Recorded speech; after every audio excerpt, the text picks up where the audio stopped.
Okay, and I think we're live. So, in case you're wondering, a few semesters ago I started recording my lectures, so I post the videos on YouTube, and so if you guys miss anything, you can, or you need to slow anything down, you can catch up there. I believe everyone has a syllabus by now.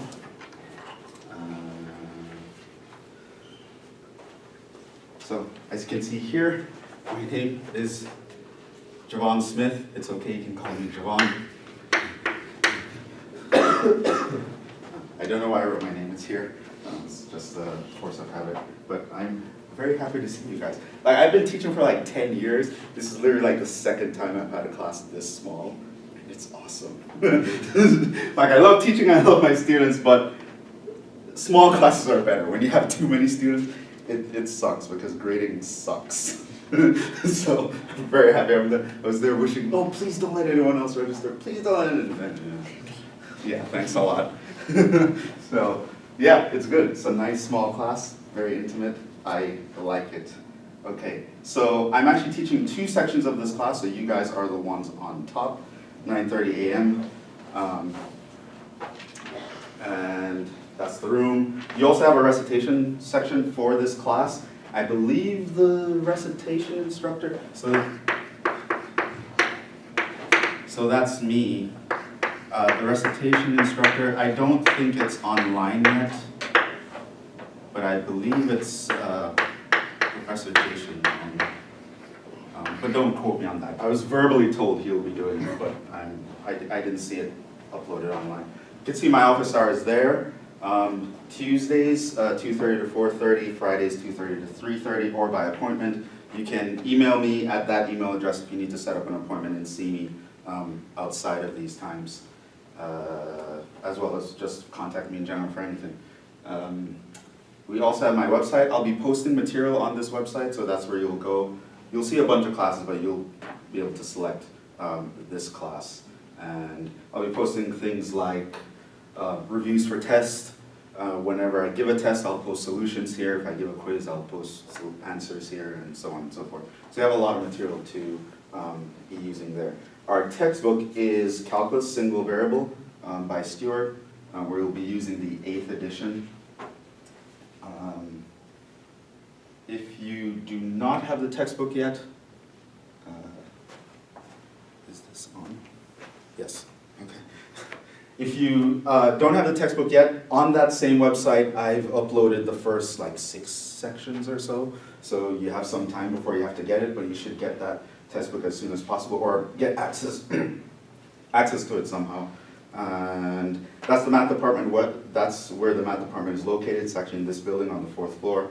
And my office is kind of around the corner through the doors. My office is in room 423 this semester.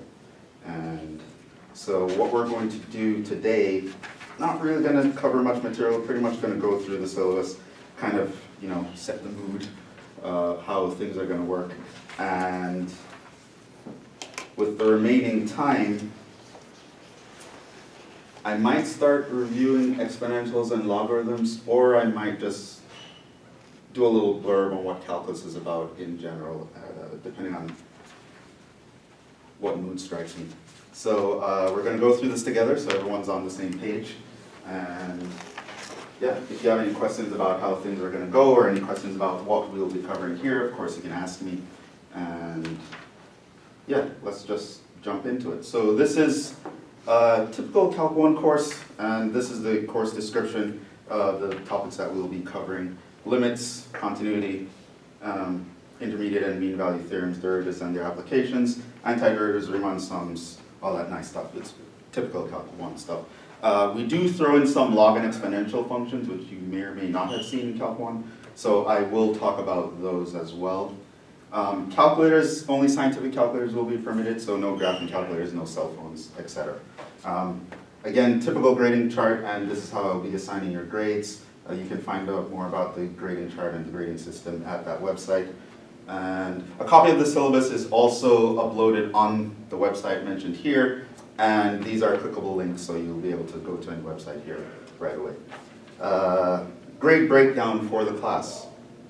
So Quizzes, 20%. So we'll have quizzes rough. I'm going to be testing you pretty much on a weekly basis. So you'll either have a quiz every week or a test that week.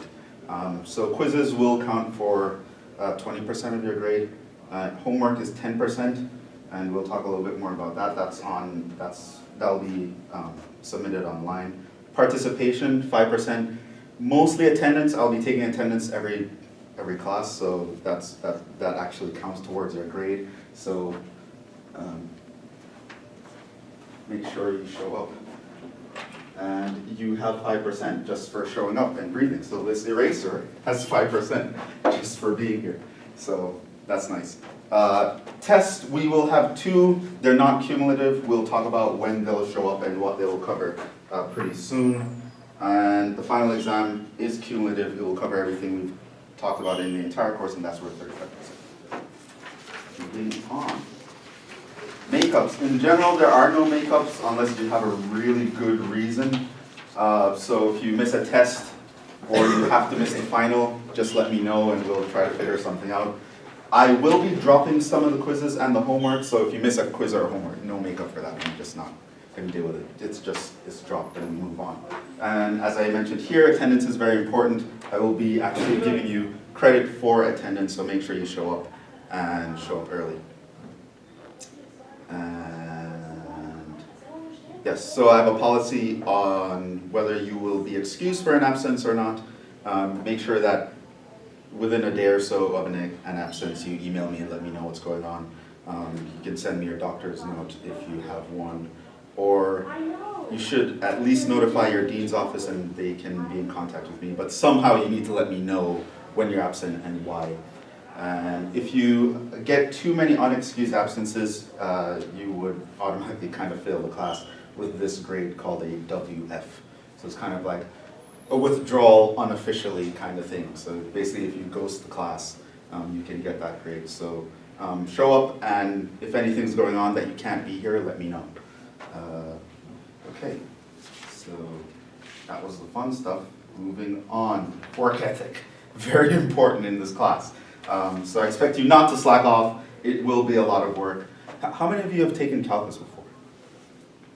Okay, that's good. So that, and this is something that even myself, I had to really learn the hard way, is that almost doesn't matter. Like there's no correlation with having taken calculus before and doing well in calculus in college. A lot of students will think that because they did calculus in high school, yeah, they don't have to try as hard in this class. It's going to be one of the easy classes. I've kind of seen everything before. That's a trap. It will be very challenging. And I taught this class last semester, and a lot of my students there took calculus before, and a lot of them struggled as well. Right? It's going to feel different. I mean, you'll see some familiar things, but the level at which you'll be expected to perform will be different. So do not take too much comfort in the fact that you've taken calculus before, and conversely, if you haven't taken calculus before, don't feel too bad about yourself. Don't feel like anyone's ahead of you, because it's not going to matter. What's most important for this class to succeed is you need really solid algebra skills, algebra and pre-calculus. Right? Taking calculus before, I don't care. Right? If you can factor stuff, solve equations, graph things, that's much more important. And that's where most of the hard work is going to come from. And I don't know if you're aware of this, but most students don't fail calculus because of calculus. The calculus is actually the easy part. It's when you try to implement a concept from calculus, it takes a lot of algebra skills to actually do that, and that's where students drop off. So give it 110%, even if you've taken calculus before, probably especially if you've taken calculus before, because students will tend to trick themselves that they don't have to work as hard just because they've taken the class before, and it doesn't work. And I have a lot of statistical data to back that up, that students who take calculus before don't actually fare any better unless they actually put the work in. So I will be assessing a bunch of your work. So we're on the next section, homework, quizzes, and tests. Homework will be submitted online through a system called WebWork. So it is free, it's not something you have to pay for extra. And so technically, we'll talk about this a little bit more, but technically I won't require that you get the textbook. You can if you want. I think it'll make a lot of things easier.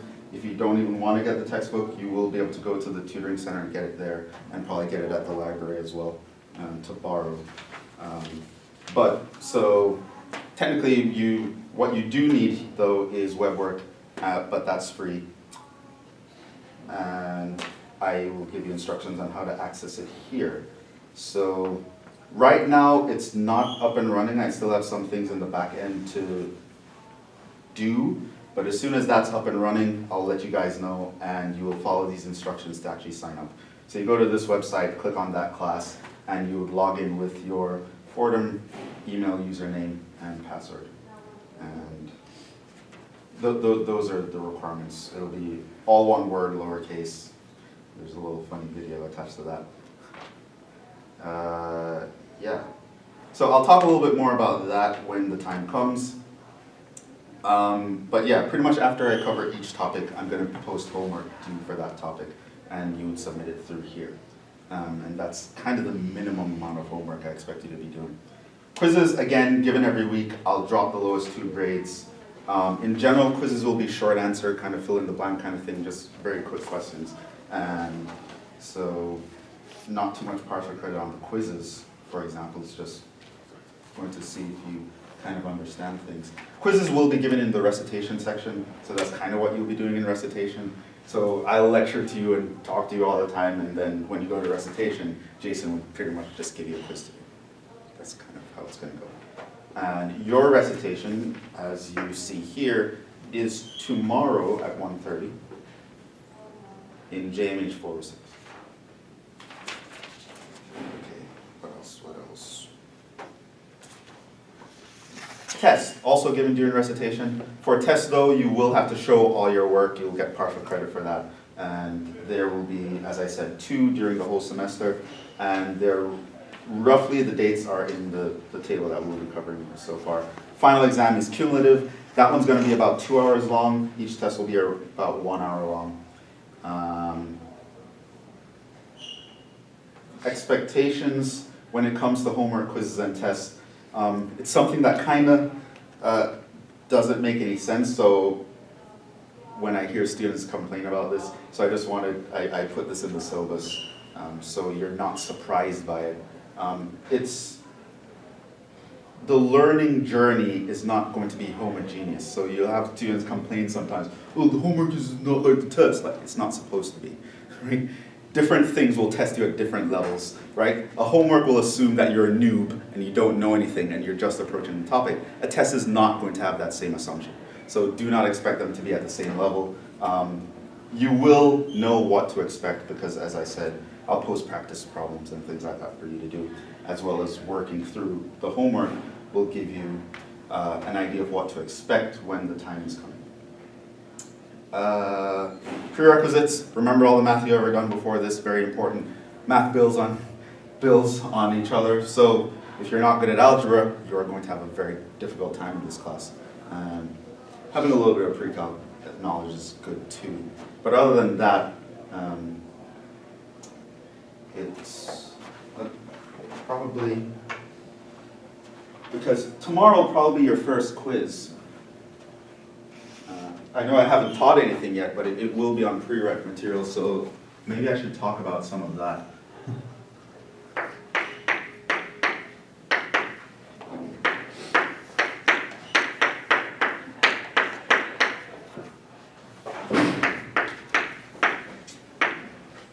Okay, so let's maybe talk about that in terms of prerequisites. When I say you should be good at algebra, what exactly am I saying? What do I expect you to be good at? Functions. I expect you to know what they are, the definition. I expect you to know the notations and representations.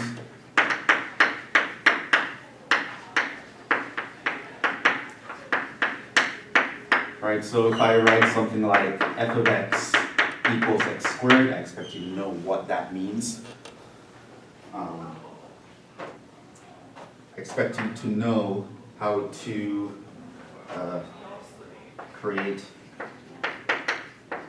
and combine functions. And by combine functions, I mean you should know how to add two functions.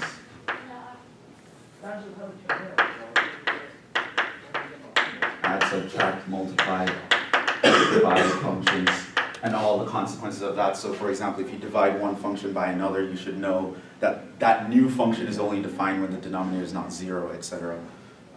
You should know how to compose functions, function composition. So I'm talking about if you have two functions like f of x and g of x, you should know what f of g of x means, how to find it, how to compute it, what are its properties.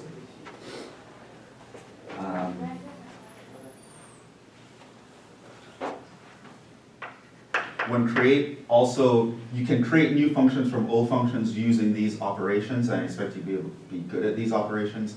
I also expect you to be able to, in general, create from verbal descriptions.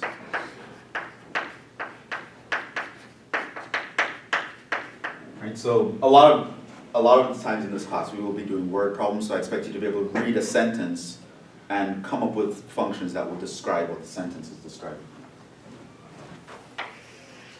And we'll do some practice on that. But I do expect you to have a basic awareness of how that would actually work.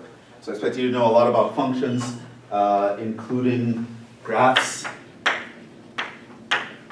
functions, know how to come up with a graph in the naive way. We are going to do something called curve sketching in this class, where we're going to be able to graph things in a lot more detail. But at the moment, I expect you to especially know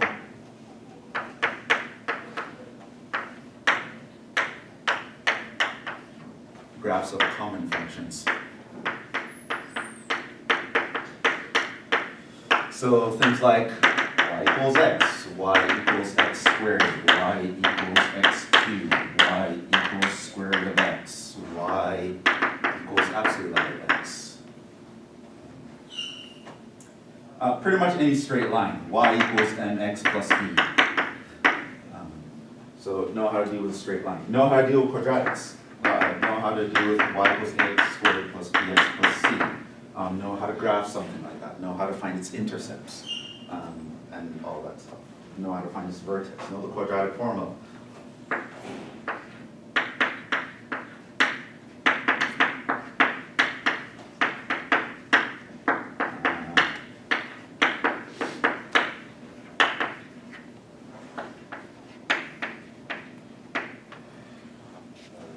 What else do I want you to know about functions? Expect you to remember about, especially the basics of trig functions. Sine, cosine, tangent, etc. There are 6 of them, 6 main ones.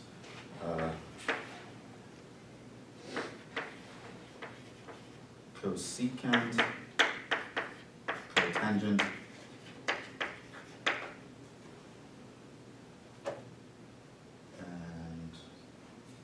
secant.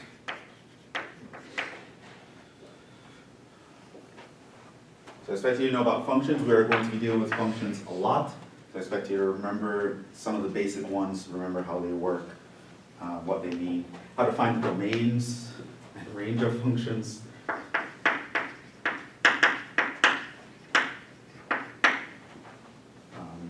Know about a lot of special kinds of functions. So have a very basic intuitive idea of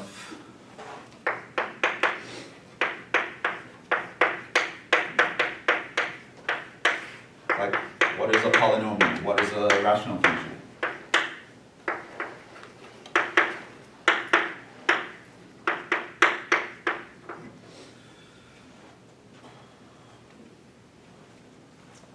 By the way, hopefully when I was writing these down, immediately upon me writing them down, a picture should be popping up in your head.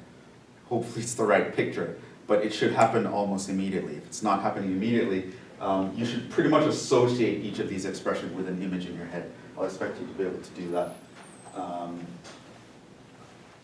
We will be talking, I'll talk a little bit about this because students tend to not have as much experience with them, but exponential functions. I'll actually talk a little bit about this in class because we're going to use the exponential function to derive a lot of things. And log functions, logarithmic.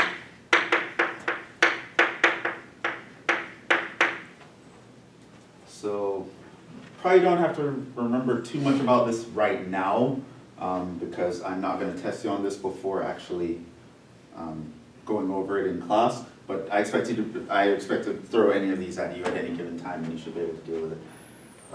What else? So functions is a big thing. Just know about them in general. Another thing is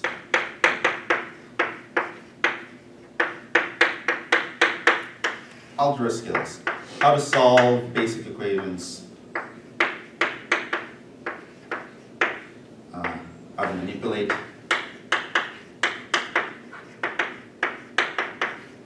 Expressions. So I'm talking about things like simplify something, factor something.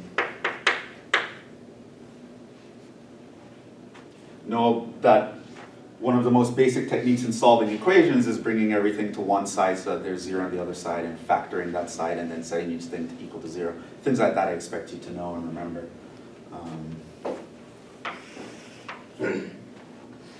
Yeah, in general, just algebra skills, factor, simplify. Things like knowing when to use a conjugate.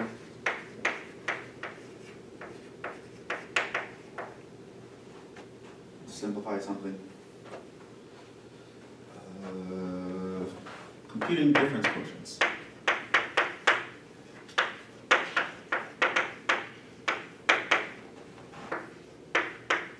This will be a very important expression. I expect you to know how to do that. This is, so for f of x, this is a function, difference quotient is, does anyone remember what the difference quotient is? The expression that gives the difference quotient, it's called the difference quotient.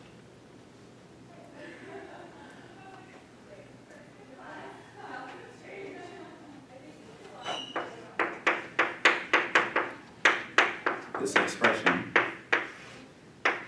it's called the difference quotient. Another common way to write it is something like f of b minus f of a over b minus a.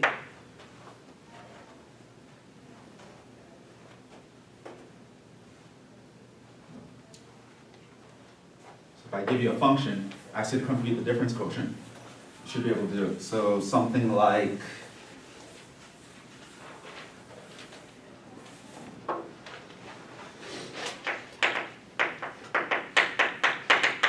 f of x equals x squared, and I actually compute f of x plus h minus f of x over h.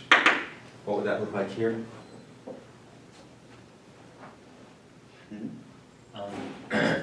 X squared plus h minus x squared all over h. Is that correct?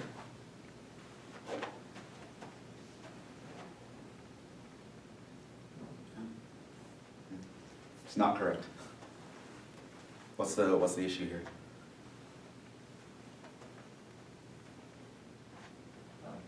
Yeah? X plus h squared. X plus h squared. Which makes a huge difference, right? Okay, so how would you continue now? Yeah. X squared plus 2xh plus h squared. Right? So I do expect you to know that if you see something like this, you can't just take the square and put it x squared plus a squared. That's not true. There are three terms when you expand the binomial. And now what? Cancel the x squared. Right, the x squared is x squared minus x squared. Now what?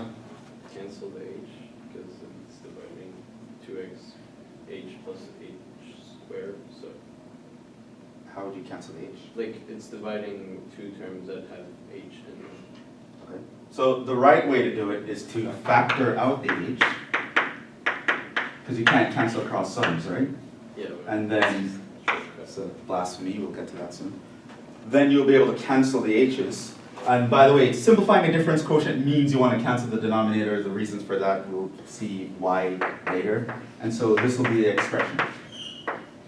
And so the difference quotient for x squared is the expression 2x plus h.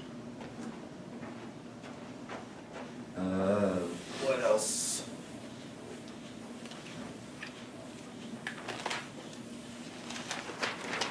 Yeah, so if you have a quadratic equation, I expect you to know how to solve it. So something like if you had to solve x squared plus 5x plus 6 equals 0, I expect you to know how to solve that. If you had y equals this expression, I expect you to know how to graph that.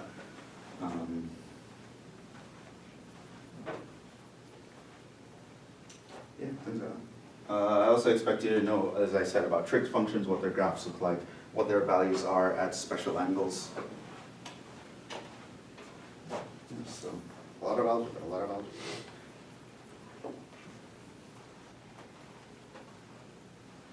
Like I said, tomorrow I'll actually give you a quiz on some of this stuff to see where you guys are in relation to this kind of knowledge, and we'll kind of take it from there. By the way, moving on to the next section of the syllabus. It's called blasphemies. Does anyone know what a blasphemy is? It's very inflammatory language.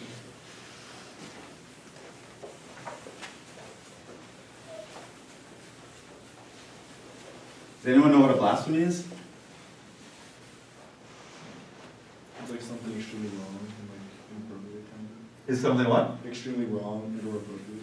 Yeah, something extremely wrong that carries a very heavy punishment. It's kind of a religious kind of language. But, yes. So there are some things I expect you guys to never do, never even think of doing them. And pretty much if I see you doing these mistakes, I'll give you a 0 in the problem that you do the mistake in, because they're very bad. One is do not cancel across sums.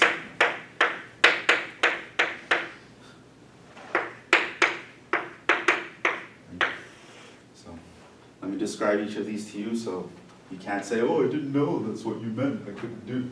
Okay, so for example, you see something like 2x plus 1 all over 2, and I can cancel the 2. No, you cannot cancel the 2. Right? That is illegal, right? Why? It is a sum. When things are just separated by pluses or minuses, you cannot cancel things in that situation. You can only cancel cross multiplication. It's very different if you had this. So this, no. No, no. You cannot cancel because of the plus sign. However, if you had this, this is a multiplication.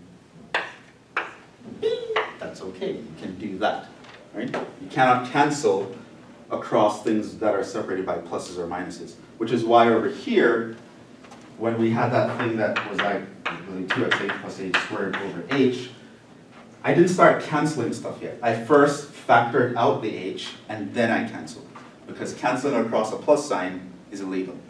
Okay? You'll get a lot of trouble. It's not the same. So saying that, oh, I could cancel the 2 here and that's just x plus 1. No, it's not x plus 1. You should know that. So that's a very big deal. A lot of students lose a lot of points for that reason all the time. I expect you to know you cannot do that. You can only cancel across multiplication or division. You cannot cancel across a sum.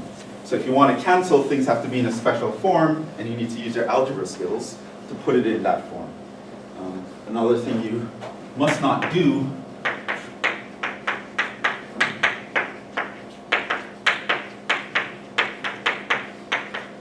do not distribute powers across sums.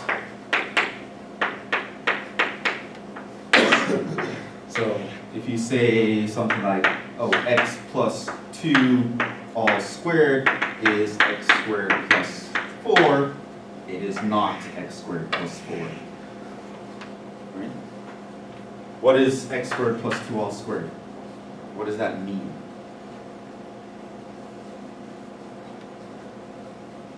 You multiply x squared by x squared. I mean, x plus 2 by x plus 2. Right, it means you're multiplying this by that. And how would you do such a thing? FOIL, right? You expand the brackets, first, inner, outer, last, blah, blah, blah. Right? We'll end up with x squared plus 2x plus 2x plus 4. And so you have x squared plus 4x plus 4.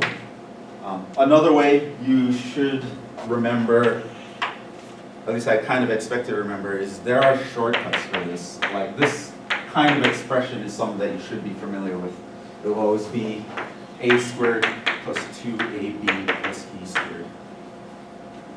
And if there's a minus sign, it follows the middle.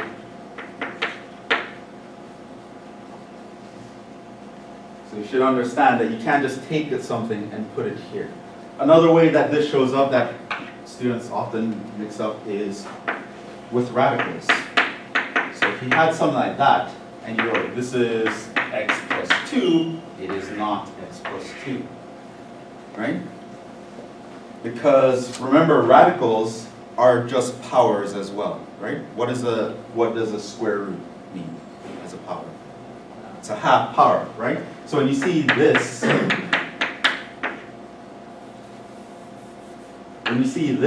it really means that.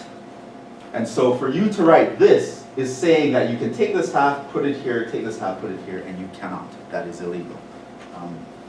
In fact, you can't really, there are ways to simplify this, but you can't, you'll have an infinite number of terms to actually do it.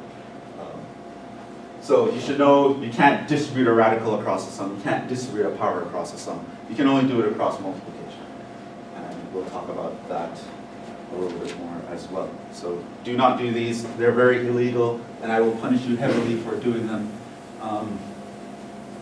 Another one which shows up every now and then, division by 0. Don't divide by 0, don't write it down.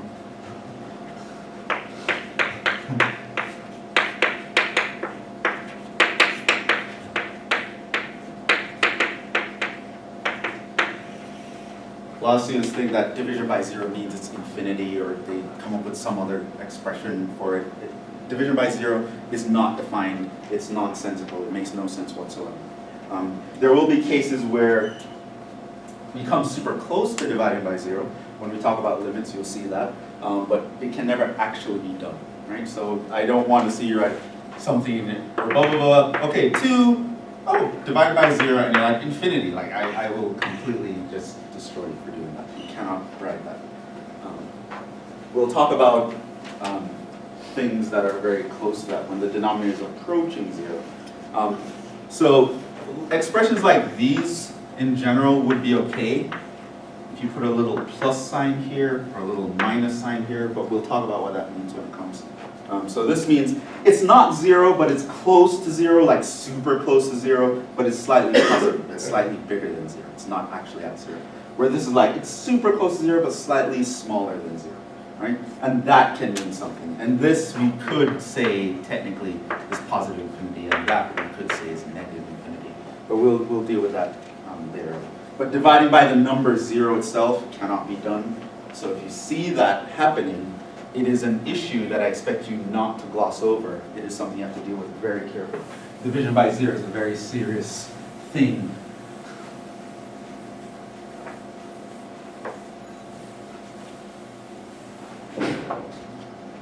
Another thing, and this is kind of a star, I guess, but use parentheses.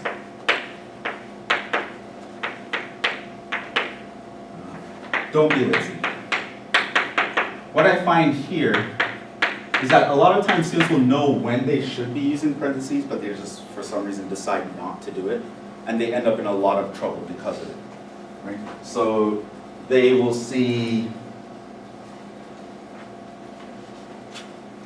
x plus 2. Maybe I'll do another difference example. So for example, let's say f of x equals x squared minus 2x plus 1. And I ask you to find f of x plus h minus f of x over h. So we can go through and start putting that f of x plus h. What this means is everywhere you see an x, you're going to replace that x with x plus h. It doesn't mean you just copy the thing and add an h at the end. That's not the same. So this is x plus h squared minus 2x plus h plus 1 minus. Now typically after you put a minus sign and you write an expression, you want that expression in parentheses. Now, something that I see a lot is that a student will see the minus sign, they'll put a minus sign, and they say they know they have to minus this, so they actually just write it down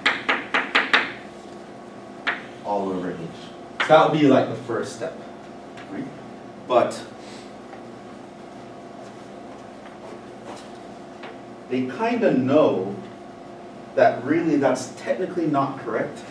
You need parentheses here. But what I find is that a lot of times students know that there should be a parentheses there, and in their head they'll say, yeah, I know a parentheses is there, but they won't specifically write it down. And what happens is, at this point you'll remember the parentheses, but usually 5 steps later, when you look back up at something and you're trying to copy down something else, you're going to forget the parentheses. Use your parentheses. If you're subtracting something, you need to open parentheses to subtract the thing. Make sure you're using your parentheses properly. Don't be lazy. It's a very silly reason to lose points.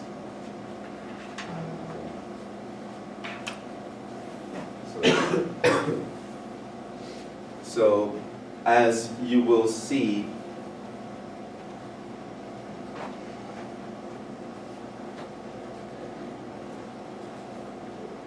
take these things seriously because I will be taking them seriously. One thing you'll notice, especially at this level, I mean, probably not true of math in general, but at least in calculus and things like this, a lot of the times, knowing what not to do is just as important as knowing what to do. Kind of when you look at all your options of what are the things I can do here, and you knew all the things are illegal, by process of elimination, you literally fall into the right way of doing something. Right? So knowing that, so if you saw it, so if I gave you this expression, which we had earlier, and I told you to simplify that, knowing that you can't just cancel this h, okay, I can't do that. I know I can't put this 2 here. I know I can't. It forces you into a corner where you have no choice but to do it the right way. Once you looked at all the ways it's not going to work, right? There are only very small ways that something will be correct. Okay?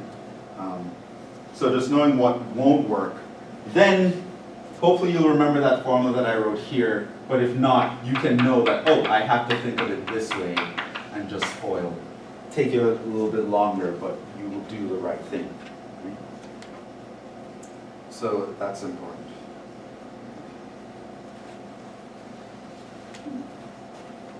Where are we on time?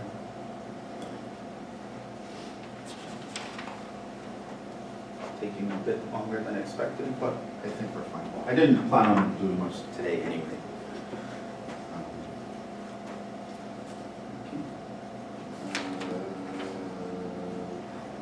Moving on. Contact. I will be contacting you, as well as I expect you to be in contact with me all the time for any reason that you are being affected by the class, or there's something you have an issue with, you should contact me, but you should also look out for emails from me from time to time. Whenever it's necessary, I will contact you. Feedback, I highly encourage feedback, and it does matter. Just because I've been teaching for 10 years doesn't mean I assume I know everything and I'm not going to take any constructive criticism.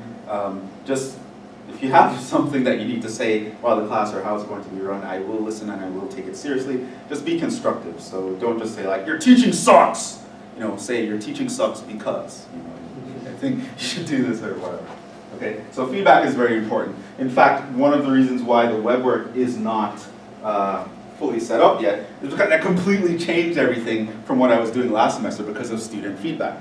I was using a different system and they told me, oh, no, Jhevon, this sucks that we have to do this and this. And I seriously looked at it, I'm like, yeah, that does kind of suck. Let's try WebWork. You know? So I do listen to feedback and I will take it seriously. So don't be afraid. It will not affect your grade to criticize something I'm doing. In fact, it tells me that you actually care and you're paying attention to how things are done and you're thinking about doing better. So it's probably will give you a lot of brownie points. Help. Plenty of places to get help. First, there's me. You can come see me during my office hours, or you can email me to set up an appointment, and I will be happy to help you. Again, the website, I'll be uploading practice tests and solutions and documents there that can be helpful in your study. We also have a tutoring center in this building. It's run by the math department. I don't believe they're up and running yet, but they should be up and running in a week. So I believe next week, Tuesday. And they're usually open some like 9:30 to 4:30. But what you also notice, a lot of times, a lot of the senior students just hang out there, and if you show up and ask them a calc question, they'll be more than happy to help you outside of those hours. But the official hours are 9:30 a.m. to 4:30 p.m. and you would have a faculty member on staff during those hours to help you if you need it. A lot of online resources, a lot of math forums, YouTube, Khan Academy, Paul's online math notes, Google. A lot of times you just want to search a topic, which we'll talk about. I should have mentioned that earlier. Right, so you have a lot of resources here that I suggested. Did I have it here? Yes, Wolfram Alpha, I love this site. Also Symbolab, it's kind of like Wolfram Alpha. So in Wolfram Alpha, you can type, you can go to, like Wolfram Alpha can help you figure this out and check your work. So for example, if you want to do extra practice, and you want to practice even problems where the answers aren't, Wolfram Alpha can help you. You can say something like, you can type this out, f of x equals x, it's on a computer, so you put a caret square, and you can tell it, find the difference quotient. And you can literally type this out in words, difference quotient. And it'll compute it for you. And you can see if you're doing the right thing. You can tell it differentiate. You can type in differentiate. So this is your friend. You can tell it differentiate x squared. It'll do it for you. A lot of times it'll give you a nice little picture as well. Symbolab is really nice as well, but Symbolab you do have to know a little bit more. Wolfram will understand human language. You can kind of type out a sentence of what you want to do, and it'll kind of figure it out. With Symbolab, you can upload an expression with a template, so it's very nice for you to visually see what's going on, and it'll work something out and show the steps. But you have to know enough to set up the problem right to type it in. Whereas Wolfram, you can usually use human language and it will help you figure it out. I'm not sure if Professor Culver is still doing this. He was doing it last semester. Gives you live help online. He was a former faculty member here, but I think he moved to Hawaii. So now he sometimes tutors students online for free during those times. As well as, don't forget your classmates. Your classmates are an important source of help. In fact, you should get the contact information of one or two of your classmates that you can get notes from or just form study groups with. That is very helpful in general. Student Disability Services. We do have a disability office here. If you have any reason to suspect that you might need accommodation so that you can be on equal footing with everyone and we can all be on the same page, you should contact them right away. Here's a link to their website, so if you want to contact them. Normal class rules, no cell phone use. In general, no eating in class because students usually don't remove their garbage, but if you need your coffee in the morning, I completely understand. Drinking is okay, just make sure you remove your garbage afterwards. Usual academic integrity policy, don't cheat. If I catch you, I have to do something about it. Important dates for the semester. There are more. The full calendar you can see by going to this website. So these are just a few important dates for you to know when the college is closed or when there's a change in schedule. Roughly when the final exam and all that stuff are. Moving on. So, as I said, the online homework is the minimum amount of homework that you should be doing. If you are still kind of sketchy on the topic, I do have suggested problems from the textbook for you to do. And as I said, if you go to the tutoring center, they will have a copy of the textbook there. You can take pictures of it and do the problems, or just sit there and work on stuff. And you can work on these problems as extra help. But in general, these are the topics that we will be covering throughout the semester. There's about 30 of them, so we have a long way to go. So these are problems I would suggest you look at. I would probably even put problems very similar to these on tests and quizzes, so it will also tell you more about what to kind of expect. But you don't have to actually do them officially and hand them in. It's for your use. So it's suggested that you look over this. As you will see, test 1 shows up after topic number 15, and that will cover all the topics up to this point. Roughly speaking, that's going to be around February 27th, tentatively speaking. So that's when you should expect the first test. And then we'll do 15 more topics, and then there is test 2, and that's happening roughly May 1st. So I believe our last day of class is May 2nd. So that's for 1 day of class. This is from the tentative final exam schedule. So this is roughly when you should expect your final. It's actually on May 8th. So you'll have test 2 on May 1st, and a week later you'll have the final. And that's going to be cumulative. And chances are it's going to be in the same room. If that date and time or location changes at any point, I will let you know. And at the last page, there's a questionnaire that I would like you to fill out and hand it back to me. So you can just take it off. It's anonymous, you don't have to put your name. But we're actually out of time, so you can fill this out and bring it to class tomorrow, and I'll be fine. Okay, so tomorrow we'll hit the ground running. In your recitation section, you will have a quiz about this kind of stuff, algebra stuff. And I will also start reviewing exponentials and logarithms, and maybe talk a little bit more about the class. But for now, are there any questions, concerns, issues? Kind of understand what you're in for here? Okay. So I'll see you guys tomorrow.